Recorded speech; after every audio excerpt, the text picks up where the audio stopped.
मैं रोने लग गया कि मेरे को पहले बताना था ना, मैं तैयार हूँ, मेरे कपड़े बड़े गंदे हैं, चप्पल भी नहीं है, तो पहले जुदा जुदा है मगर जाम में ऐसा गाना, ऐसी कवाली थी।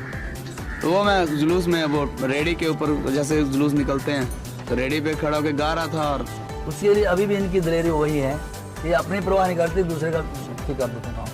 चलो भाई तू लो अपना काम चलाओ, मेरा भी। बड़ी अजीब सी दास्तां है कि मैं बिहार में पढ़ा हूँ, पटना साहब में, तो 1 से लेके 6 तक मैं पढ़ा हूँ। सुना एक दिन कहीं जौनपुर चले गए और वहाँ किसी वो क्या किस्सा था, जरा बताइए। क्या नाम सोचा है? पहले उन्होंने मेरा नाम रखा था फालतू हुसैन। फालतू हुसैन रख दिया नाम। जो कीर्तन है ना वो भी वही चीज है, जैसे रोशनी तो एक ही है ना।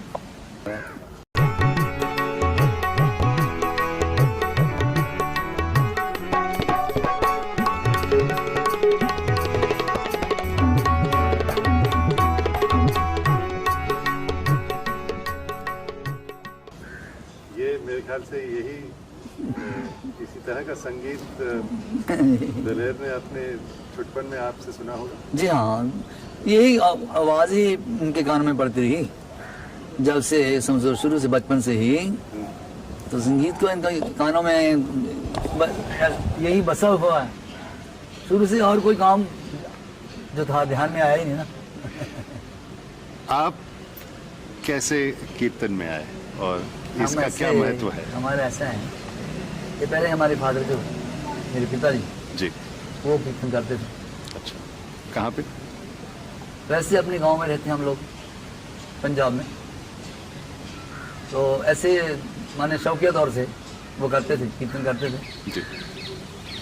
तो उनसे पहले भी जो हमारे दादा थे जी, वो सरंगी वादक थे, वो सरंगी बजाते थे। तो फिर मेरे पिताजी जब थोड़ी उम्र में थे ना, तो समझो हमारे दादाजी की मृत्यु हो गई। उनके बाद फिर ये अपने मामा के पास, इनके मामे थे पंजाब में, एक गांव है टूटो मजारा, ये होशियारपुर ज़िले में, जी। अपने मामा के पास सीखते रहे। वो ऐसे आगे से आगे चलता रहा। उसके बाद फिर मैंने हमारे उस्ताद अमरीक सिंह जी। अमरीक सिंह जो एक अच्छे गायक थे, और दरबार साहिब अमृतसर में कीर्तन की ड्यूटी कम से कम 35 वर्ष करते रहे वो। ओहो। फिर मैं उनसे सीखता रहा। तो इनको भी आप अपने साथ ले जाते थे? उस टाइम तो ये इसका जन्म भी नहीं होता है। इसका तो फिर ऐसा हुआ कि जब मैं पटना में यहाँ था रखा, उस टाइम ये मेरे साथ ले।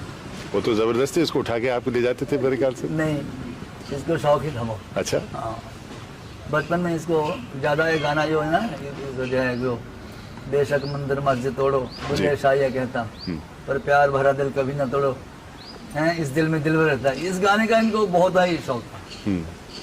हालांकि बच्चे थे ना, लेकिन इस गाने को बहुत गाते थे बहुत।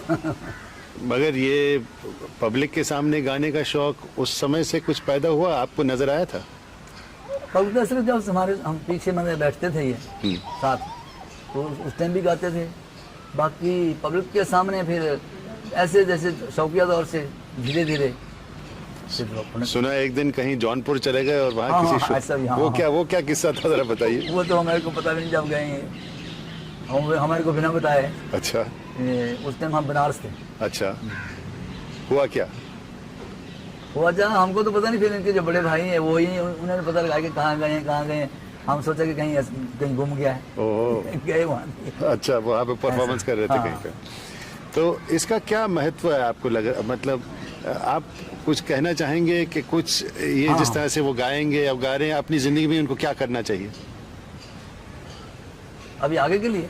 जी देखो, इनको अपनी ज़िंदगी में जो जिस अभी चल रहे हैं जिस लाइन पर ये, क्योंकि संगीत जो है ये मेरा एक पेशा ही नहीं होता, इसमें कुछ अपना आत्म का आनंद होता है। वही आदमी इसको पसंद करता है, उसको मतलब संगीत गाने को वही आदमी अच्छा समझता है जिसको कोई अपने दिल से लगन होती है। जी। तो मैं तो चाहूँगा कि इनके लिए यही अच्छा है। अगर आपने तो इन्हें कीर्तन सिखाया, ये तो फिल्म के गाने भी गाएंगे, वो करेंगे, कुछ खतरा नहीं है इसमें? जो कीर्तन है ना वो भी वही चीज़ है। जैसे रोशनी तो एक ही है ना, रोशनी तो मरकरी भी उसी से जल रही है, बल्ब भी उसी से जल रहे हैं, और बड़े बड़े और मशीनरियाँ चल रही हैं, लेकिन जो स्वर और ताल है ना संगीत में भी वही है। और जो दूसरी गायकियाँ हैं, ठुमरी है, दादरा है, गज़ल है, या लोक संगीत का है, जो भी है, जितना भी है ना, आखिर लय और स्वर का नहीं बंधा हुआ है। इसलिए मैं तो कीर्तन को भी वही रूप सुनता हूँ, और जो दूसरी गायकी है उसको भी वही सुनता हूँ। संगीत संगीत ही है, और संगीत अपनी भाषा इसकी जो है ना ये अपनी है। कोई किसी बोली को समझता भी नहीं ना, लेकिन स्वर ऐसी चीज़ है कि वो अपना जो भाव है उसको बदला देता है। स्वर एक ऐसी चीज़ है ना, बस मैं तो इतना ही कुछ कह सकता हूँ। इनका नाम शायद दलेर नहीं है, या है शुरू से इनका इनका नाम दलेर तो है, बल्कि इनके जन्म से पहले ये नाम जो है रखा गया था। ओ, दलेर का मतलब क्या हुआ आपके? मतलब सब लोग जानते हैं कि आपने उर्दू का लफ्ज है जी, दलेर उसको बोलते हैं जो दिलावर होता है, जो जो दिलावर होता है, हौसले वाला आदमी होता है, तो उसको ही दलेर कहा जाता है। तो आपको लगता है कि स्वभाव से आपके बेटे वैसे ही हैं? जी, स्वभाव से आपके बेटे? हाँ, एक बात में है जो मैं अभी भी देख रहा हूँ कि किसी की मदद करने के लिए, जहाँ तक कोई किसी सवाल है, किसी पैसे का सवाल है, कोई गिरवी है, कुछ है, उसके लिए अभी भी इनकी दलेरी वही है। ये अपनी परवाह नहीं करते, दूसरे का ठीक कर देते हैं काम। हेलो भाई, छू लो, अपना काम चलाओ, मेरा दिक्कत। और ये जो नाम मेहंदी जो रखा हुआ है? मेहंदी तो फिर ऐसा ही है ना, मेहंदी की बात तो इनको भी मालूम है। बताइए। नहीं तो मेरे बड़े भाई हैं अमरजीत सिंह, वो लाहौर गए थे, तो परवेज़ मेहंदी बहुत अच्छा गाते हैं, गज़ल सिंगर, जो मैं उनका फ़ैन भी हूँ बहुत ज़्यादा। परवेज़ मेहंदी साहब वो मेहंदी सिंह से कोई शागिर्द हैं। तो भैया पाकिस्तान गए थे, वहाँ पर उनके भाई लियाकत और कुछ मुलाकात हुई आपस में कि मैं किसने इंटरव्यू किया हुआ, मैं परवेज़ मेहंदी का भाई हूँ। 82 की बात होगी, और अमरजीत भाई साहब मेरे से बड़े, उनसे पूछा कि आप कौन हैं, क्या नाम आपका? बोलते ही मेरा नाम अमरजीत है, लेकिन मैं दलेर मेहंदी का भाई हूँ। बोले यार ये तो नाम कभी सुना नहीं है, कौन दलेर मेहंदी, कौन? परवेज़ मेहंदी सुना है, मेहंदी तो सुना है, दलेर मेहंदी कौन आ गया? भाई आप जानते नहीं, इतना बड़ा कलाकार और आपको उनका नाम ही नहीं पता। भाई साहब सच्ची हमने कभी नहीं सुना, कोई कैसेट है कुछ है? तो ये 82 की बात है। तो भैया बोले नहीं अच्छा चलो आपको पता लग जाएगा किसी टाइम। तो फिर बाद में हंसने लगे, बोलते आप हमारे साथ कोई शुगल तो नहीं कर रहे हैं? बोलते हाँ मैं वैसे मजाक में कह रहा था। बोले दलेर मेहंदी बोला तो दलेर मेहंदी रहने देना, अच्छा लग रहा नाम। तो भाई साहब मेरे वापस आए दिल्ली, तो बोलते तेरा नाम मैंने एक बहुत बढ़िया सोच लिया। क्या नाम सोचा है? पहले उन्होंने मेरा नाम रखा था फालतू हुसैन। फालतू हुसैन मेरी रिकॉर्ड कर देते थे गजल, जब परवेज़ मेहंदी की मैं कोई गजल गा देता था तो रिकॉर्ड कर लेते थे। कोई भी रिश्तेदार आता था, यार दोस्त, कहते देखो बताओ ये कौन गा रहा है? तो कोई कहता था कि ये परवेज़ मेहंदी है, कोई कहता नहीं ये गुलाम अली, छोटे गुलाम अली साहब गा रहे हैं, कोई कहता है यार ये फलाना गायक है। तो होती मेरी आवाज़ थी, तो सुनने वाले को सोचते, वो अपने अपने बताते रहते ये फलाना फलाना ऐसे, इसलिए तो मेरा नाम फालतू हुसैन रख दिया था। तो मैंने बोला भी आपने पहले फालतू रखा, पता नहीं अब क्या सोचा होगा। नहीं बहुत अच्छा नाम सोचा है। बताओ? बोल दलेर मेहंदी। मैं कहा यार लोग कहेंगे ये तो, मैं उस्ताद, मेरे उस्ताद जी का नाम है राहत अली खान साहब, और आपने रख दिया मेहंदी, लोग कहेंगे मेहंदी सिंह का शागिर्द है, मेरे को अपने उस्ताद का नाम चाहिए। बोले नहीं यार ये वो भी बुरा नहीं मनाएंगे, नाम बड़ा अच्छा लग रहा है। मैं कहा आपको अच्छा है तो ठीक है। तो इस तरह दलेर मेहंदी नाम पड़ गया। आप क्या उनको पुकारते थे बचपन में, दलेर के ही नाम से या कोई और नाम से? नहीं दलेर, हम दलेर ही कहते थे बस। अच्छा। हमारे से ना पंजाब में जी। जैसे अब इनका बड़ा भाई उनका नाम शमशेर है जी, तो शेरी शेरी बोलते रहते थे। इसी तरह इनका हम दलेरी दलेरी बोलते रहे। बट एक बात मैं पूछना चाह रहा था बाबा जी, वो ये है इनकी पढ़ाई कहाँ तक हुई है? पढ़ाई तो इनकी बहुत मैट्रिक तक है। आपको इस बारे में कुछ अफसोस? हमको इस बारे में कोई अफसोस नहीं, क्योंकि बात यह है कि तकदीर जो इंसान की है ना सबसे बड़ी चीज तो वही है।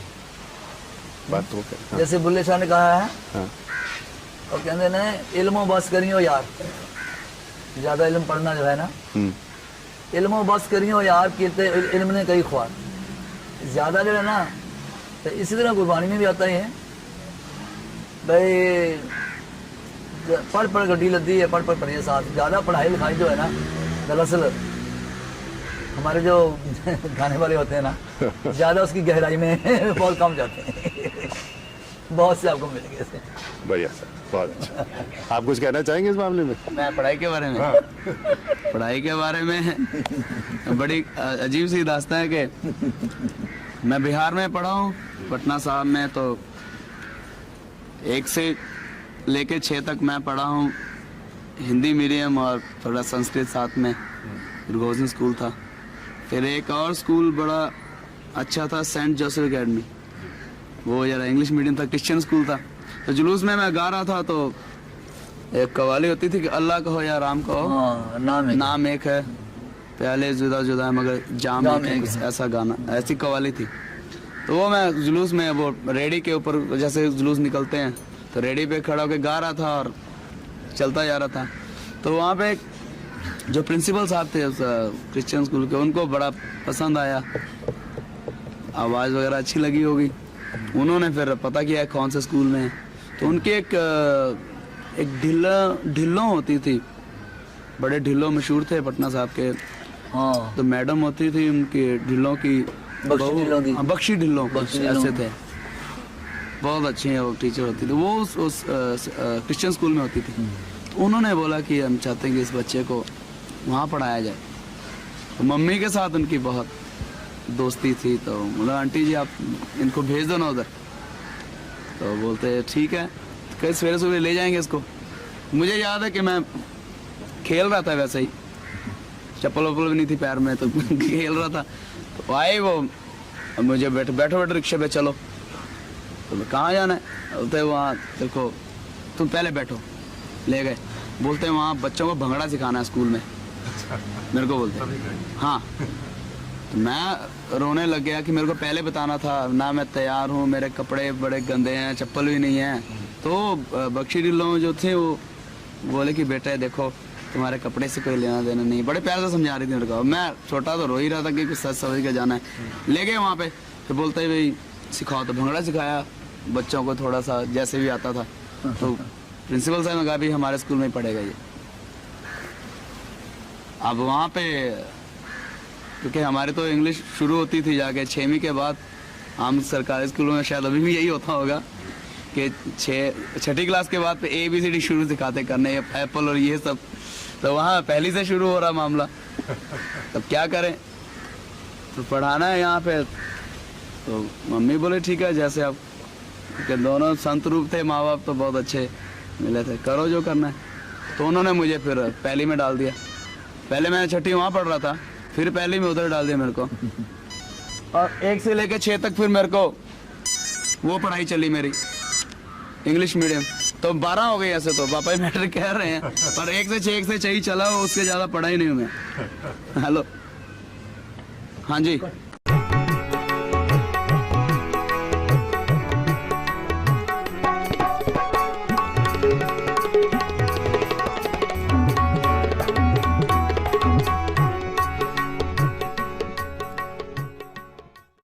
ਦੋਸਤੋ ਵਧੀਆ ਅਤੇ ਰੀਅਲ ਗੀਤ ਸੰਗੀਤ ਸੁਣਨ ਦੇ ਸ਼ੌਕੀਨ ਹੋ ਤਾਂ ਮੇਰੇ ਚੈਨਲ ਪਰਮਹੰਸ ਕਲਾਸਿਕ ਸਟੂਡੀਓ ਨੂੰ ਸਬਸਕ੍ਰਾਈਬ ਜ਼ਰੂਰ ਕਰ ਲੈਣਾ ਔਰ ਨਾਲ ਲੱਗਦੀ ਛੋਟੀ ਜਿਹੀ ਘੰਟੀ ਜੀ ਨੂੰ ਵੀ ਦਬਾ ਦੇਣਾ ਤਾਂ ਕਿ ਮੇਰੀ ਹਰ ਵੀਡੀਓ ਤੁਹਾਡੇ ਤੱਕ ਸਭ ਤੋਂ ਪਹਿਲਾਂ ਪਹੁੰਚ ਸਕੇ।